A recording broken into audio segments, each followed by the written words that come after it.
I think it's a very common thing for people to say that anarchism is a great idea, but it doesn't work in practice. And for example, history, has proven that, because no anarchist society has, ever really been established. And if you look at revolutionary situations where anarchists played a fairly significant role, for example, in the Spanish Revolution, which is the most commonly cited example, they kind of lost, and that would also maybe prove that anarchists aren't really able to organize well enough to really push a revolution through or whatever.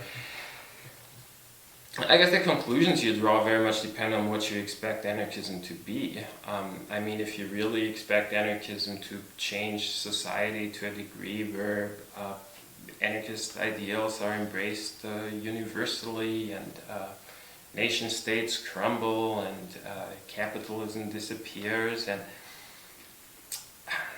I don't know if that's possible, to be honest, and I don't think it's even so decisive to say, well, our history has proven that or not. That just seems like an ideal that's maybe hard to realize. However, at the same time, to me personally, that doesn't really matter, because the motivation for me behind trying to contribute to the anarchist movement is not primarily to create a universal anarchist society. As an ideal, who wouldn't, get excited about that? But to me, the main motivation is to try to realize as many of anarchism's ideals and principles in your everyday life and whatever social situation you find yourself in.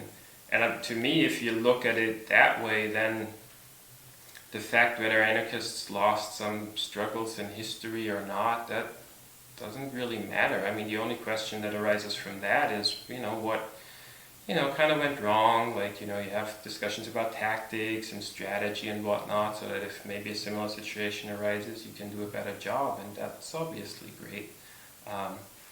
But it doesn't in any way for me compromise the ideals you're following, and it doesn't make it impossible either to realize those ideas and principles in many ways, even if they might appear minor. But I think everyone who's been involved in anarchist activism and beyond that, whether they use the word or not, knows that you can have experiences of egalitarianism and of anti-authoritarianism and mutual aid and whatnot. And to me, that's what anarchist activism is mainly about.